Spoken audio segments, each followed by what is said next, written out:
یہ جو ڈس ایگری آپ کرتے ہیں نا،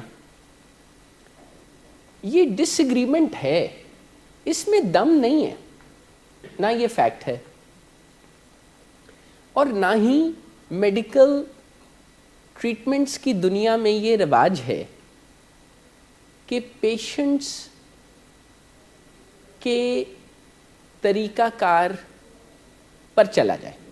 مجھے یاد ہے آج سے کافی سال پہلے ڈائبٹیز کے مریض نے کے لیے کریلوں کا پانی پیا کرتے تھے۔ اب کریلے تو بڑے کڑوے ہوتے ہیں نا، تو آدھا لیٹر کریلوں کے پانی سے ڈھیر سارے کریلوں کا پانی نکالیں یا جوس نکالیں تو آدھا لیٹر نکلتا ہے۔ اس آدھے لیٹر کو پی جائیں تو جتنی بلڈ شوگر کم ہوتی ہے نا، وہ ڈایا مائکرون کی آدھی گولی سے اتنی کم ہو جاتی ہے۔ تو اب آپ مجھے فرمائیے کہ ڈایا مائکرون کی آدھی گولی کھانی ہے یا آدھا لیٹر 1 لیٹر کریلے کا جوس پلانا ہے جس میں بندہ سر سے لے کر پاؤں تک کڑوا ہو جاتا ہے، بلکہ اس کی روح بھی کڑوی ہو جاتی ہے۔ کریلا تو یعنی جیسے مثال دی جاتی ہے نا کہ اگر کڑوی چیزوں کی مثال دینی ہے تو پھر کریلے کی مثال دی جاتی ہے۔ میں نے آپ کی بات کو جو سمجھا تھا وہ یہ تھا کہ سارے مریض جو نشہ چھوڑنے کے بعد سگریٹ پیتے ہیں تو سارے ریلیپس نہیں ہوتے۔ ہاں، یہ دلیل ویسے ہے جیسے سارے لوگ جو بے قاعدگی سے گاڑی چلاتے ہیں روڈ پہ یا ٹریفک سگنل وائلیشن کرتے ہیں، ان ساروں کے تو ایکسیڈنٹ نہیں نہ ہوتا، کہ ہو جاتا ہے، ساروں کا تو نہیں نہ ہوتا، کچھ کا ہو جاتا ہے۔ لیکن کیا ہم سگنل وائلیٹ کرنے اور سڑک پر گاڑی چلانے کے جو اصول ہیں ان کو اس وجہ سے نگیٹ کر سکتے ہیں کہ میرا ایکسیڈنٹ نہیں ہوا؟ جسٹ بیکاز میرا ایکسیڈنٹ نہیں ہوا ڈز دیٹ مین کہ اب مجھ پہ اصول لاگو نہیں ہوتے؟ یار دنیا میں نا بہت سے لوگ اپنی منمانیاں کرتے ہیں۔ قدرت ڈھیر سارے لوگوں کو کچھ نہیں کہتی، لیکن اگر ان کا ایکسیڈنٹ نہیں ہوتا تو اس سے یہ نتیجہ نہیں نکالنا چاہیے کہ جو کچھ وہ کر رہے ہیں وہ ٹھیک ہے۔ لاہور کے ڈپارٹمنٹل سٹورز میں کتنی شاپ لفٹنگ ہوتی ہے؟ کافی ہوتی ہے۔ تو کتنے لوگ پکڑے جاتے ہیں؟ بہت کم۔ تو کیا شاپ لفٹنگ جائز ہو گئی ہے؟ اگر میں آپ سے پوچھوں کہ یار میں شاپ لفٹنگ کر لیا کروں تو اس وجہ سے کہ میں پکڑا نہیں جاؤں گا، آپ مجھے کہیں گے کہ شاپ لفٹنگ کر لیا کریں؟ آپ کو کہنا چاہیے ندیم صاحب خدا را سوچے بھی نہ۔ آپ کو سوچنا چاہیے ندیم صاحب آپ کو کیا ہو گیا ہے، کیوں چوری کی سوچیں سوچ رہے ہیں، کیا ہو گیا ہے؟ لیکن اگر آپ یہ کہیں کہ ندیم صاحب کر لینا پر پھڑے نہ جانا، تو ندیم نور کے بننے میں جو آخری رکاوٹ تھی نا، آپ نے اسے بھی دور کر دیا۔ اسی طرح میں بالکل آپ سے اس بات پر اگری نہیں کر سکتا ہوں، نہ کرتا ہوں کہ نشے چھوڑنے کے بعد ایک چھوٹا سمجھا جانے والا نشہ یعنی سگریٹ استعمال کرنے دیا جائے، اور اس پر اس طرح کی مسٹیکس جو دنیا بھر میں ہوتی ہیں ان کا حوالہ دیا جائے کہ چونکہ دنیا میں ڈاکٹرز یا ٹریٹمنٹ سینٹرز سگریٹ پینے دیتے ہیں، وہ پینے نہیں دیتے، وہ تنگ آ کے زچ ہو کے کہتے ہیں کہ اچھا یار ان میں کس طرح جان چھڑاواں، جا تو سگریٹ پی لیا کر۔ لیکن ڈاکٹرز کے پاس یا میڈیکل پروفیشنلز کے پاس انہیں یہ حق کس نے دیا ہے؟ وہ ایسا نہیں کر سکتے۔ ہاں ٹھیک ہے، انسان ہے، کوتاہی ہوتی ہے، مان لیتے ہیں، پر کوتاہی کوتاہی ہی رہے گی۔ کوئی دلیل کسی غلط سٹیپ کو ٹھیک نہیں کر سکتی. کئی مرتبہ ریکورنگ پیشنٹس ایسا بھی سوچتے ہیں کہ جیسے ان کے والد سگریٹ پیتے ہیں یا ان کے بھائی سگریٹ پیتے ہیں یا ان کے ارد گرد کے لوگ سگریٹ پیتے ہیں تو وہ بھی پی سکتے ہیں. اس کنڈیشن کو ایک اور چیز بھی کہتے ہیں گوئنگ نو ویئر فاسٹ، کہ ہم بہت تیزیوں میں جا رہے ہیں پر ہم کہیں بھی نہیں جا رہے. Going nowhere fast. یہ آپ ویسے بھی روزمرہ زندگی میں ہم انسانوں کو ایسی دقتیں ہوتی ہیں، ہوتا ہے نا، آپ روڈ پہ جاتے ہیں، اچانک کوئی ڈرائیور یا کوئی جینٹلمین تیزی سے آ کے آپ کو اگر صحیح میتھڈ سے اوورٹیک کر سکتا ہے تو ٹھیک ہے، ورنہ وہ الٹے میتھڈ سے ہی اوورٹیک کر دیتا ہے. آپ سوچتے ہیں کہ اللہ خیر کرے، پتہ نہیں انہیں کیا جلدی تھی، پریشانی تھی یا کیا ہے، اللہ خیر کرے، لیکن عین ممکن ہے انہیں کوئی جلدی اور پریشانی نہ ہو، وہ ایویں ہی اس چیز کو انجوائے کر رہے ہوں جسے خطرہ کہتے ہیں. موڈ ڈس آرڈر میں یہ بہت زیادہ ہوتا ہے. خطرے مول لے کر مزہ آتا ہے.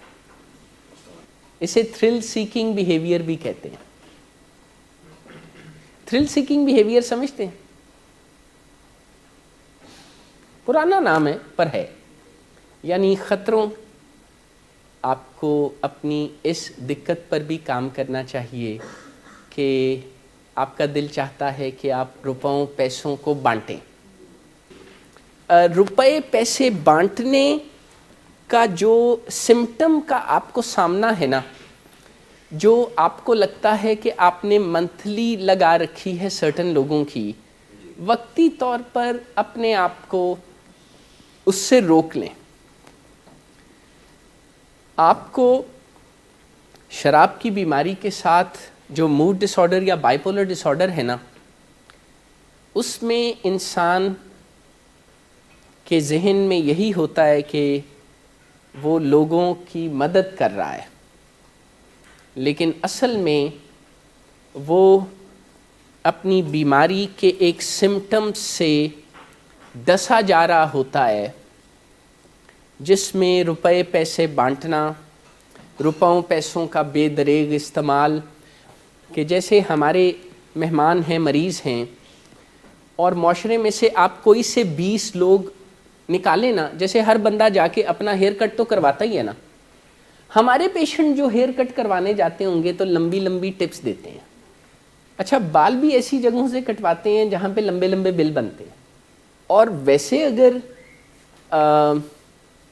جیسے روزمرہ زندگی میں ہیں، میں ہوں یا اور لوگ ہیں، انہوں دا اتنا دل کوئی نہیں کرتا لمبے لمبے پیسے خرچن دا یا ٹپس دین دا. ٹھیک ہے، وہ بھی اگر ان کو سروس پرووائڈ کرنے والے لوگوں کو کوئی فیور چاہیے ہو تو وہ اپنے کام کاج میں کر سکتے ہیں نا. جیسے اگر مجھ سے کوئی کہے کہ جی یہ بیٹے کی طبیعت ٹھیک نہیں ہے، تو میں اپنے کسی فیلو ڈاکٹر صاحب سے ریکویسٹ کروں گا اور وہ کوئی اوور دا ٹیلی فون سمجھا دیں گے، کوئی کنسلٹیشن دے دیں، کوئی فیور دے دیں گے.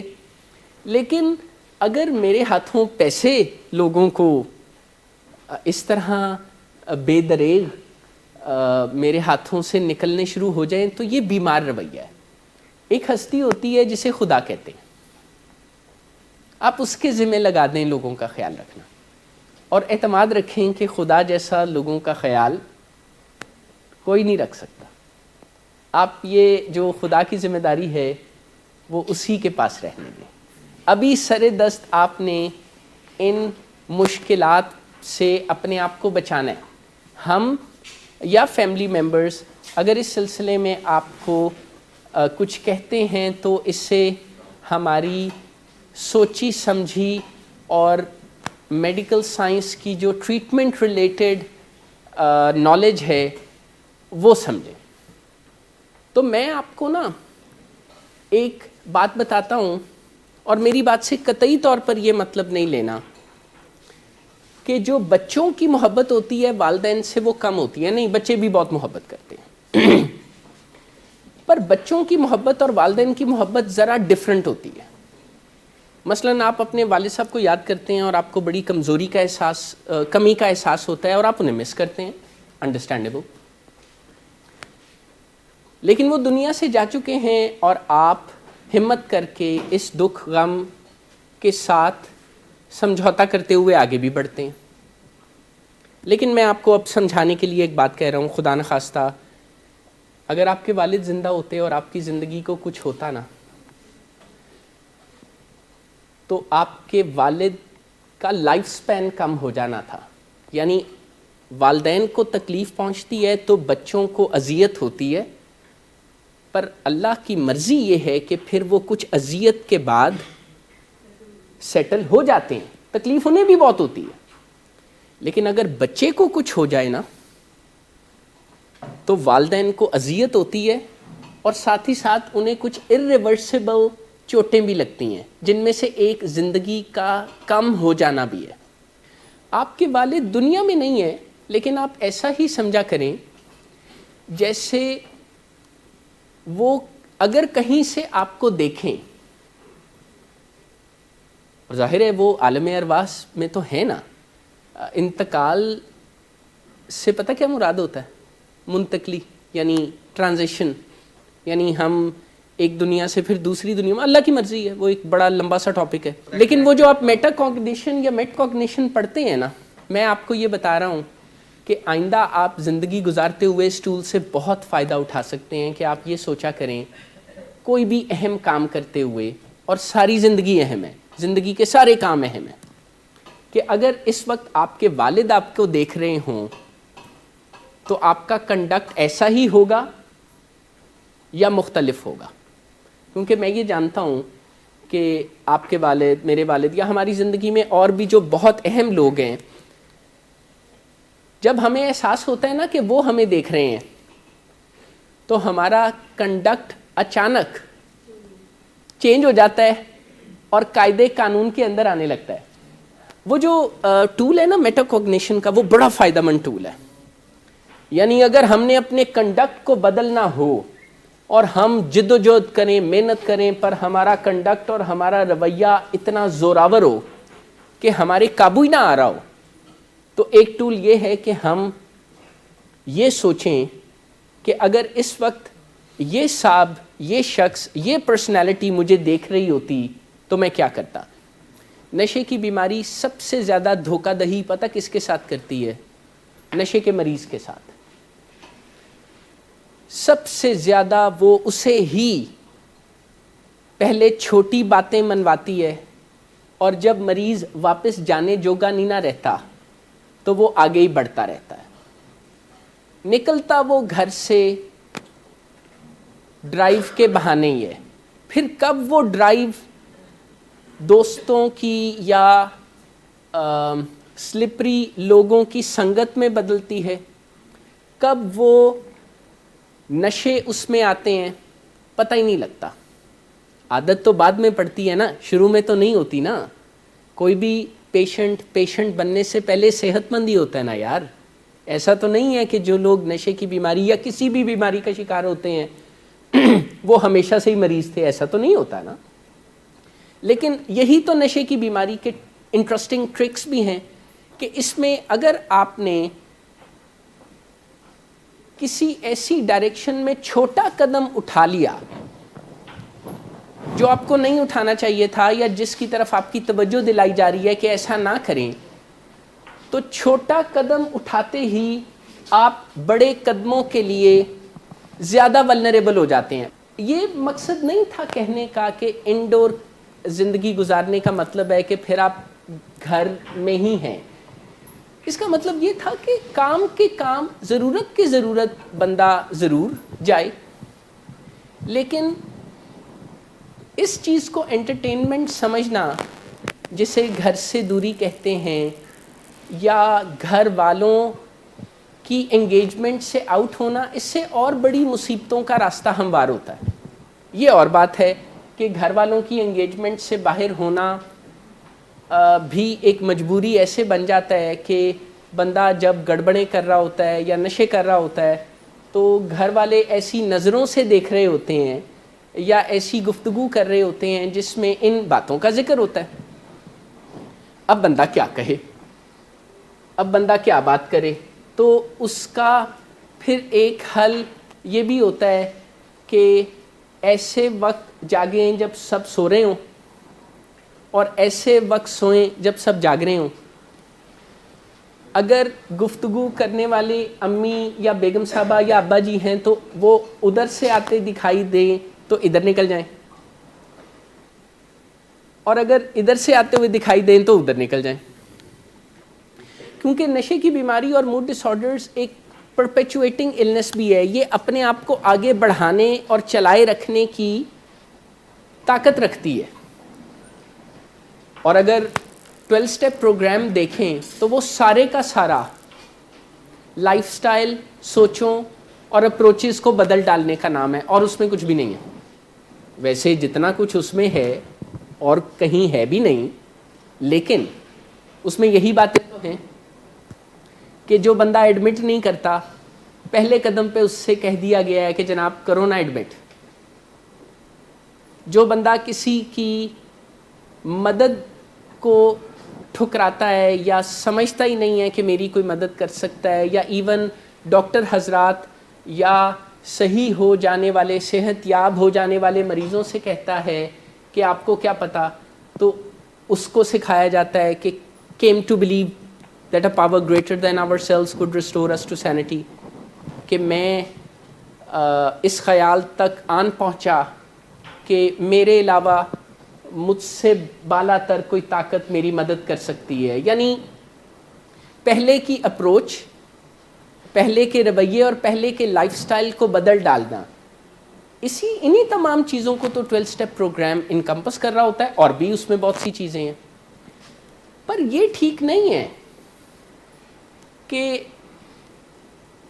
خدا خدا کر کے کسی طرح نشہ چھوڑنے پر آمادگی ہو, پر پہلا لائف سٹائل چھوڑنے پر آمادگی نہ ہو. یہ ناکافی جدوجہد جو ہے, اسٹرگل ہے, یہ ناکافی جدوجہد ہے. جو ضروری جدوجہد ہے نا, وہ یہ ہے کہ نشہ چھوڑنے کے ضروری کام کو ایک ویری امپورٹنٹ, ویری پیوٹل پہلے فرض کے طور پر کر لیا جائے, اور اس کے بعد اپنی جدوجہد اور اپنی سیلف ڈیولپمنٹ کے کام کو جاری رکھا جائے.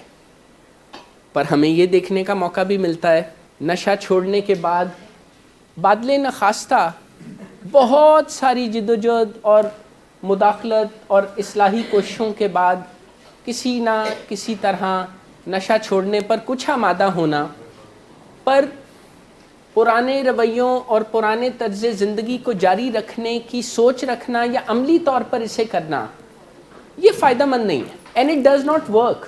اس سے کام بھی تو نہیں ہوتا نا, کیونکہ یہی لائف سٹائل اور یہی اپروچز گھیر گھار کے دوبارہ نشے تک لے جاتی ہیں.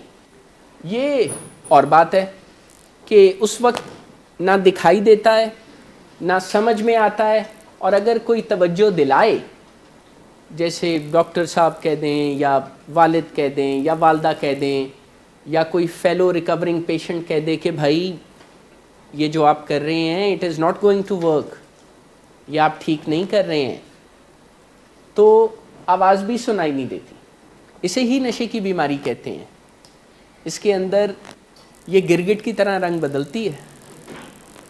اس کے بارے میں بالکل یہ سوچنا چھوڑ دیں کہ اگر آپ نے نشہ چھوڑ دیا ہے یا نشہ چھوڑنے کے لیے آمادہ ہو گئے ہیں تو آپ کا کام مکمل ہو چکا ہے. ایسا نہیں ہے. آپ کا کام شروع ہو چکا ہے, آپ کامیابی کی سڑک پہ چڑھ گئے ہیں, لیکن ابھی آپ کو آگے بڑھنے کی ضرورت ہے. پرانے لائف سٹائل کو جاری رکھنے کے لیے اس میں ہمیں کوئی ایکسکیوز بھی نہیں ڈالنا چاہیے. جیسے پڑھائی کا ایکسکیوز یا اور ایکسکیوزز. اور یہ میں آپ کو دوبارہ یاد دلا رہا ہوں, جو ایکسکیوزز ہم بناتے ہیں نا, وہ دوسروں کو ایکسکیوزز کے طور پہ نظر آتے ہیں. ہمیں وہ ایک سوچی سمجھی بہترین سوچ کے طور پر دکھائی دیتے ہیں. جو بہانے بازی میں کرتا ہوں نا وہ مجھے ٹھیک ہی لگتی ہے. ہم سب کے ایکسکیوزز ہمیں ریزنز لگتے ہیں, یہ تو دوسرے ہی دیکھ کے بتا سکتے ہیں یا ہماری مدد کر سکتے ہیں نا کہ جو آپ کر رہے ہیں یہ صرف ایکسکیوز میکنگ ہے. ایک کانسٹنٹ نیگنگ تھاٹ ہوتا ہے جو بڑا خوشنما لگتا ہے. جو گیمبلنگ ایڈکشن کی ریکوری ہے نا اس کی زبان میں اسے نیئر مس بھی کہتے ہیں. نیئر مس یہ ہوتی ہے کہ کسی گیمبلر کو یہ لگتا ہے کہ میں یہ والا جو داؤ کھیلوں گا نا تو میں اگلے پچھلے تمام نقصانات کو پورا کر لوں گا, پر جب نہیں ہوتا and when the house wins تو اسے پتہ کیا فیلنگ ہوتی ہے کہ میں تھوڑے سے ہی فرق سے مس ہوا ہوں, کامیابی مجھ سے بس تھوڑی ہی دور تھی, کامیابی اس سے کوئی میلوں دور ہوتی ہے. ہاں وہی تو میں نے کہا نا وین دا ہاؤس ونس, تو کسی جیسے گیمبلنگ سے متاثرہ دماغ کو یہی فیلنگ نہیں آتی that the house always wins. اس کو یہی لگتا ہے کہ بس تھوڑے سے فرق سے ہی رہ گیا ہوں. ایڈکشن اور گیمبلنگ میں رویوں کا فرق تو ہیں دونوں ایڈکشنز ہی. اس میں بھی یہی لگتا ہے کہ if I do it this way this time تو پھر چل جائے گا کام, پر ایسا ہے نہیں. ایڈکشن کی بیماری ہو جانے کے بعد ہاں, اور ایڈکشن ٹریٹمنٹ سرکلز میں اس بات کا بار بار تذکرہ ہونا یا 12 اسٹیپ میٹنگز میں اس بات سے جو رہنمائی حاصل کی جاتی ہے وہ اسی لیے حاصل کی جاتی ہے کیونکہ یہی انسینٹی ایڈکشن میں بہت بادر کرتی ہے کسی انسان کو. اسے لگتا ہے کہ میں کسی طرح پرانے لائف سٹائل سے جڑا رہ سکتا ہوں, پر ایسا ممکن نہیں ہے. یہ آگ سے کھیلنے والی بات ہے. پہلے اگر ہاتھ نشے کی آگ سے جلا تھا تو اب لائف سٹائل کی آگ سے جلے گا, پر جلے گا. جسے نشے کی بیماری کہتے ہیں, اس میں ایک انسان کو وہ جو ورڈ یوز کیا جاتا ہے روحانی بیداری, وہ کیا ہوتا ہے؟ کیا جیسے ہم لوگوں کو جگاتے ہیں وہ اس طرح تو اسپریچول اویکننگ اور کسے کہتے ہیں, وہ ایسے تھوڑی ہوتا ہے اسپریچول اویکننگ کہ ہم کسی کو جھنجھوڑ رہے ہیں. نہیں, اس میں ہم اپنے ہی آپ کے ساتھ کچھ ایسے اقدامات کرتے ہیں کہ ان کے نتیجے میں روحانی بیداری ہوتی ہے. اس سے پہلے کچھ دل کشادہ کرنا پڑتا ہے, کچھ قربانی دینی پڑتی ہے, کچھ لبیک کہنا پڑتا ہے, کچھ باتیں ماننا پڑتی ہیں. بھلے وہ کوئی پروگرام ہو, بھلے وہ کوئی ٹریٹمنٹ سٹرکچر ہو, بھلے وہ کوئی ہدایت ہو کسی کی, بھلے کاؤنسلنگ ہو, بھلے کوچنگ ہو, کچھ بھی ہو, لیکن پھر دل تو کشادہ کرنا پڑتا ہے. یہ آپ نے شیر بکری اور گھاس کو اکٹھا کشتی میں کر دیا ہے. وہ جو مثال دی نا میں نے شیر بکری اور گھاس, وہ وہی تو پہیلی ہے جس میں کسی سے پوچھا جاتا ہے کہ اگر آپ کو شیر بکری اور گھاس کو دریا کے ایک کنارے سے ایک بوٹ میں ادھر لے کے جانا پڑے تو کس سیکوینس میں کریں گے؟ تو شروع میں نہیں پتہ ہوتا نا, تو کچھ لوگ بکری اور گھاس کو اکٹھا کر دیں تو انہیں کہا جاتا ہے کہ بھائی وہ گھاس کھا جائے گی بکری. اگر شیر بکری کو اکٹھا کر دیں تو شیر بکری کو کھا جائے گا. انڈور میں بھی نشہ اس وجہ سے نہیں چھٹتا کہ نشہ ہے نہیں, اس میں ہم آپ کے ساتھ مل کے نشہ چھوڑنے کی جدوجہد کرتے ہیں. آپ کو دوائیاں ملتی ہیں, آپ کو تھیراپی ملتی ہے, آپ کو کاؤنسلنگ ملتی ہے, آپ کو ہیلپ ملتی ہے, آپ کو فیملی کی تھیراپیوٹک اپروچ ملتی ہے. لیکن وہ جو آپ نے فرمایا کہ کنٹرولڈ انوائرمنٹ کی وجہ سے نشہ نہیں کرتے, تو وہ تو کسی انوائرمنٹ میں بھی نشہ نہیں کرنا چاہیے. ویسے آپ کا کیا خیال تھا, ٹریٹمنٹ سینٹر میں بھی نشہ ہوتا ہے؟ اچھا, اب میں آپ کو بتاتا ہوں. نشے کی بیماری جب بہت بڑھتی ہے اور بہت صحت, طبیعت, سوچیں بیمار ہوتی ہیں تو یہ سوچ بھی ہوتی ہے. میری بڑی اچھی دوستی ہے ایک نوجوان سے جو ریکوری میں آگے بڑھ رہے ہیں. وہ جب ٹریٹمنٹ کے لیے تشریف لائے تو ان کو ایڈمٹ کرنے کا موقع مجھے ملا. میں نے ان سے انفارمیشن لے کے ان کی فائل پر لکھی, اور ویسے ہی مجھے کیا پتا تھا آگے کیا ہونے والا ہے, ویسے ہی ان سے پوچھا کہ ابھی آپ کی سرچ بھی ہوگی تو تعاون کیجیے گا, ویسے اگر آپ کے پاس کوئی قیمتی چیزیں یا کوئی کانٹرابینڈ یا ڈرگس ہیں تو مجھے دے دیں.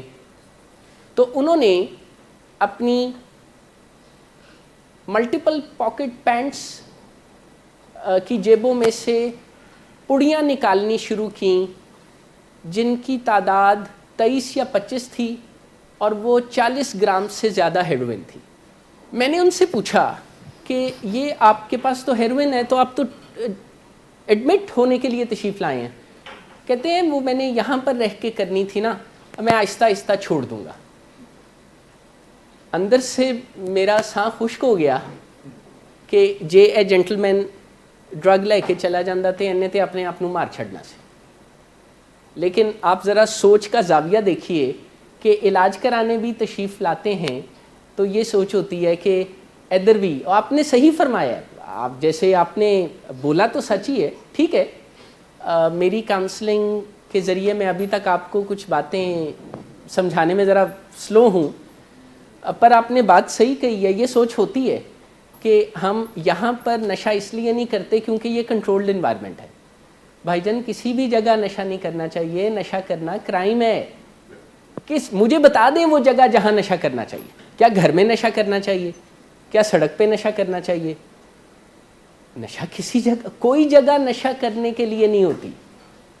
یہ تو ایک بلا ہے, یہ تو ایک مصیبت ہے, یہ تو ایک انتہائی بیمار ہونے کا معاملہ ہے کہ پھر کوئی جگہ کی, وقت کی قید ہی نہیں رہتی. تو سر اصل مسئلے کے حل کی طرف کیوں نہ چلا جائے کہ موڈ کی بحالی کے اقدامات کیے جائیں.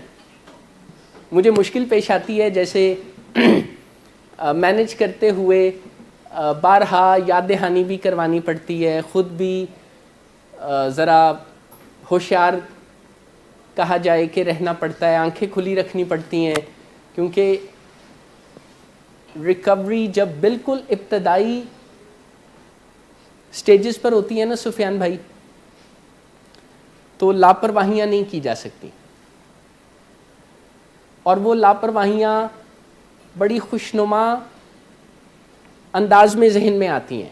لاپرواہیوں سے یاد آیا کہ وہ جو, اب میں ایسے ہی ریکال کرتا ہوں, آپ مجھے بتلا دیجیے گا, وہ جو خیال تھا کہ سگریٹ پینے والے دوستوں سے ملنا ہے پر سگریٹ نہیں پینا. آپ کا مفاد آپ کو کیسا لگتا ہے؟ آپ اپنے مفاد کو یا اپنی صحت کو یا اپنی زندگی کے آگے بڑھنے کو, اپنے انٹرسٹ کو کہاں پلیس کرتے ہیں؟ اور اگر آپ کے مفاد میں نہیں ہے کہ آپ ایسے دوستوں سے ملیں جس سے آپ کے مفاد کو خطرہ ہو, آپ کی ریکوری کو خطرہ ہو, تو پھر آپ کیا کریں گے؟ تو مفاد کے لینس سے بھی دیکھا کریں, چیزوں کو کسی کیلیبریٹ بھی کیا کریں, اپنی سوچ کو. وہ کیا کہتے ہیں کہ اگینسٹ اے سرٹن اسٹینڈرڈ اور تھنگ کیلیبریٹ کیا کریں. سر پھر نشہ تو چھوڑے رکھنا ہوگا, کیونکہ نشہ دراصل مسئلوں کا حل تھا ہی نہیں, یہ ایک نئی مصیبت تھی جس نے ہمارا کچھ مصیبتوں سے توجہ ہٹا دی تھی. مثلاً اگر نشہ کرتے کرتے تعلیم, کام کاج, کاروبار, کیریئر, یہ چیزیں برباد ہو گئی تھیں, تو اب نشہ چھوڑنے سے تو فوری طور پر یہ چیزیں نہیں نا ٹھیک ہو جائیں گی. اس کے لیے تو علیحدہ سے کچھ اقدامات کرنا پڑیں گے, لیکن one day at a time کے پرنسپل کو مد نظر رکھتے ہوئے اس میں پھر اس سوچ سے نہیں چلنا جسے فینٹاسٹک تھنکنگ کہتے ہیں یا ڈیلوژنل تھنکنگ کہتے ہیں, یعنی بہت زیادہ اور بہت بڑے نقصانوں کے بارے میں سوچنا کہ کسی ایک جمپ میں یا کسی ایک سٹیپ میں ہم اسے ریکور کر لیں گے. یہ تو گیمبلنگ مائنڈ سیٹ ہے. نہیں, جو نقصان ہمارے ہاتھوں ہوتا ہے تو پھر وہ ہو جاتا ہے. میں یہ نہیں کہنا چاہ رہا تھا کہ آہستہ آہستہ, میں یہ کہنا چاہ رہا تھا کہ کچھ کریں گے, زندگی کو کسی سٹرکچر یا کسی ہیلدی لے آؤٹ کے اندر ایڈجسٹ کریں گے تو نئے ریزلٹس، اچھے ریزلٹس بنتے جائیں گے. پر وہ سر آپ کے آنے سے پہلے غالب کے ایک شعر پہ بات بھی ہوئی کہ نشے کی بیماری میں ایک گوناگو بے خودی مجھے دن رات چاہیے. ملتا ملتا کچھ بھی نہیں ہے سر، نشے سے کوئی خوشی تھوڑی ملتی ہے. جو بیماری آگے بڑھتی ہے تو کل ملتی ہے، بے سکونی ملتی ہے، جھگڑا ملتا ہے اپنے اندر بھی اور اپنے باہر بھی. اور اگر جھگڑا نہ ہو رہا ہو تو نشے کی بیماری اور موڈ کی خرابی مل کے ایسے حالات پیدا کر دیتے ہیں کہ جھگڑا ہو ہی جاتا ہے. ڈاکٹر صداقت صاحب جیسے ابھی کہہ رہے تھے کہ نشہ چھوڑنا، پہلے تو ذرا اسے ایڈریس کر لینا، پھر اس موضوع پہ بھی بات کرتے ہیں کہ کیا 6 مہینے کے بعد یہ اسموکنگ یعنی نکوٹین ایڈکشن یعنی سگریٹ پینے کا دوبارہ آغاز کر سکیں گے؟ ویک ہیں یا نہیں یہ تو کوئی اسٹرینتھ کا اسکیل ہی بتا سکتا ہے، لیکن آپ بیمار تو ہیں اور آپ دوبارہ نشہ سیفلی استعمال نہیں کر سکتے. آپ دوبارہ نشہ استعمال کریں گے تو پہلے سے بھی زیادہ طاقت اور سپیڈ کے ساتھ زندگی میں دوبارہ خرابیاں، جھگڑے، پریشانیاں، سیلف ہارم، بے پرواہی، غصہ، چڑچڑاپن، وائلنس، سیلف ڈسٹرکشن، یہ تمام مسائل پہلے سے زیادہ اور پہلے سے زیادہ تیزی سے آپ کی زندگی میں آن موجود ہوں گے. ایڈکشن سے متاثر ہونے کے بعد، برباد ہونے کے بعد اور نشہ چھوڑنے کے بعد دوبارہ سگریٹ پینے سے ریلیپس نہیں ہونا یقینی نہیں، صرف اس کے چانسز بڑھ جاتے ہیں.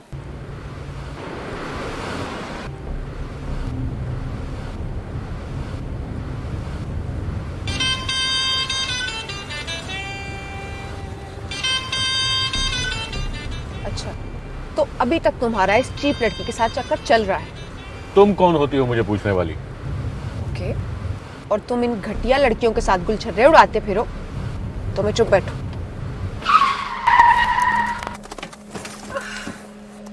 Get out.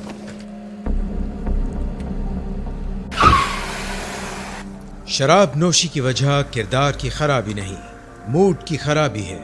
شراب نوشی کبھی بھی نشے کی بیماری میں بدل سکتی ہے. نشے کی بیماری ہر سٹیج پر قابل علاج ہے. مدد حاصل کیجیے کیونکہ وہ ایسا نہیں کرے گا. ولنگ ویز سے مدد حاصل کیجیے، کہیں سے بھی مدد حاصل کیجیے، لیکن فوری مدد حاصل کیجیے. جس معجزے کے انتظار میں آپ نے بہت دیر کر دی، اب وہ دستک دے رہا ہے. مدد حاصل کیجیے، مدد حاصل کیجیے، مدد حاصل کیجیے.